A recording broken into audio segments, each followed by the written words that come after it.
it's been a long trial. Have any of you had a chance, or any of the staff had a chance to kind of process the emotions, what happened today, or anything like that, or has it just been just adrenaline all day? Adrenaline all day.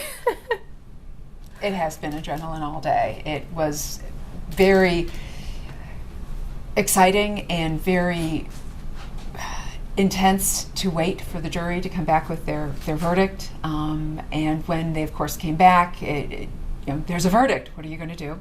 And then, of course, we received the verdict, and we were very, very pleased for justice for Ahmaud and for his family.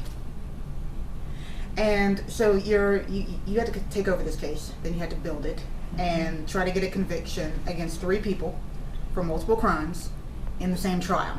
So was there ever a how do we do this moment? I don't think there was a how do we do this, because that's what we're trained to do. I think our whole job is trained to pick apart cases and make sure that our strategy is set.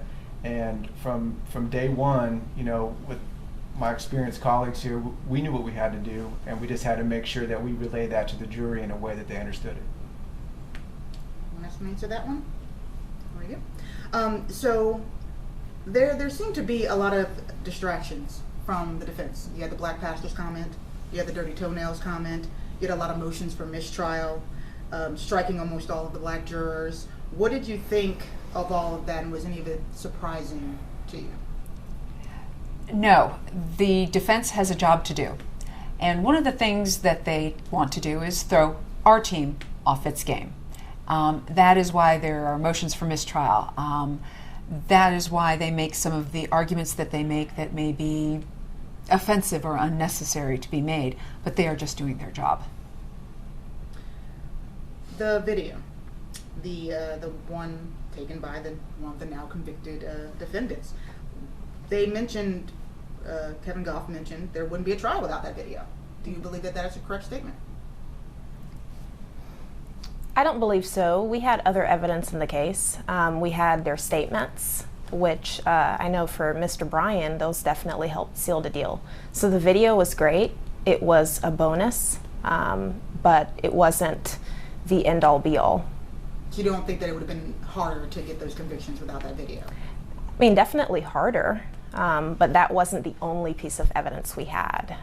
We had when we did our evidence list, over 400 exhibits. So we had quite a bit. The jury had quite a bit to review and consider.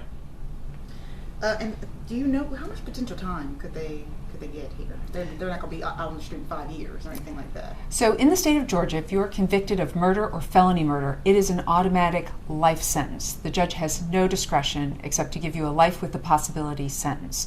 So both Travis McMichael and Greg McMichael are looking at a minimum sentence of life with the possibility of parole. However, because of the other charges in the indictment, they're actually looking at a potential sentence of life without the possibility of parole plus 35 years. Now, for Mr. Bryan, he is looking at a potential life with the possibility of parole sentence as the minimum, but also a maximum sentence of life without the possibility of parole plus 15 years. And I'll add something to that. In Georgia, the life sentence is a minimum of 30 years before you're eligible. So as far as them getting down to 5 years, no. As a law stands right now, they're going to be doing at least 30 years before they're eligible if they, once the judge does hand down that sentence. And by eligible, he means eligible for parole. Eligible for parole. Perfect. And I wanted to talk about something. You and the defense both had different ways that y'all wanted the jury to consider their charges. You told them, start from the bottom up. And of course the defense is, go in order. Or what did you say? The count of malice murder, and then everything else, consider that as a big chunk. Can you kind of talk about your strategy behind wanting them to work from the bottom up? Actually, I've advised juries to do that because I received feedback from a jury that said, well, what we did was we started from the bottom up because it seemed easier to tackle these other charges before we tackled malice murder.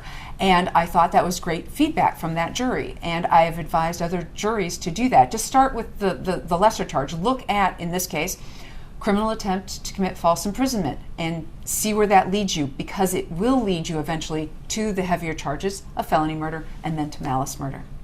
Perfect. So race was a topic the defense didn't really want to touch, and it was something that the defense really never wanted, or said never played a part in this trial. So with Georgia passing the hate crimes bill, and with overturning citizens' arrest, and with the convictions today, all of that combined, what message do you think that sends not only to the community as a whole, but to the Black community and to the Southern community? Well, definitely don't take the law into your own hands. That was a big thing. And trust the system, trust the process. And my hope is that this case and this verdict helped restore some faith in the criminal justice system, especially for some people who may have lost that. The defense made it seem like Ahmaud Arbery died because of his actions, because he went into these homes and that he ran from them, and this is what happens as a result.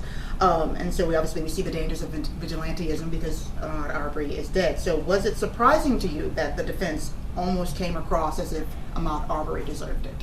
Not at all. That is criminal defense 101. Blame the victim. Make it seem like the victim is the one at fault who started the whole thing. And we were not surprised at all that they went there because it's standard strategy. Now, of course, we feel it failed miserably because everyone knows that Ahmaud Arbery did not start this.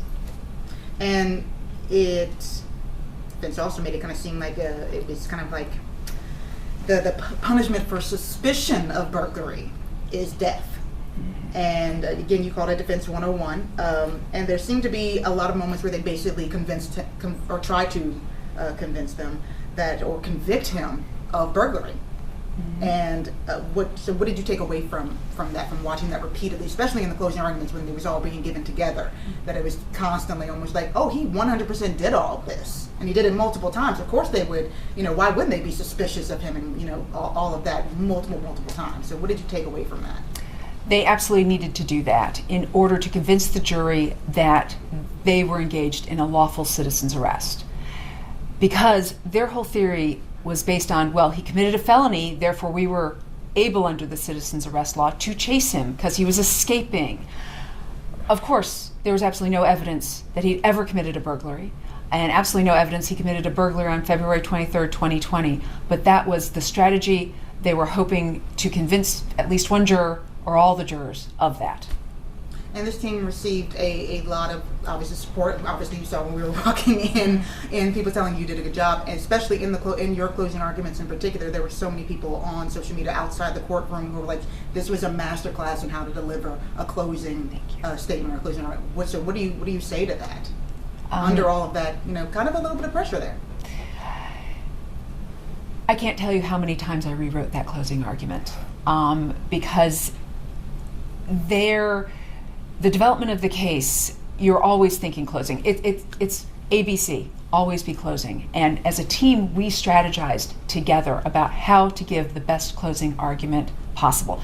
That wasn't just me up there speaking. That was the entire team, because everybody helped. We had an entire brainstorming session before we ever gave that closing argument about what we needed to communicate to those jurors so that they would get the right evidence and the truth of the case.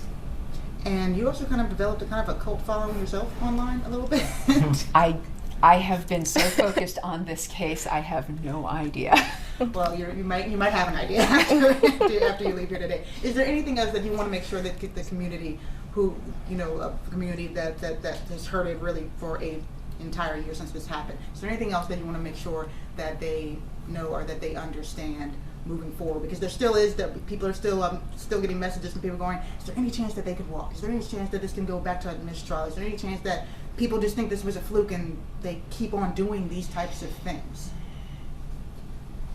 Go ahead.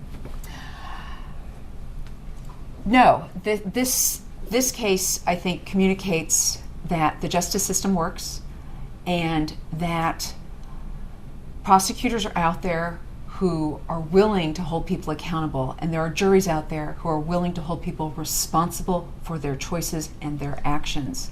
And that the message really is to trust the justice system, to let it do its job to the best of its ability, and we hope people understand that. And last question, do you think that this is a case that people are really going to be studying and kind of looking back on in the future as a way to handle difficult cases like this? I don't know if that's going to be the case. I hope that when people look back, they will see the teamwork that went into this in order for us to get justice for Ahmaud and for his family.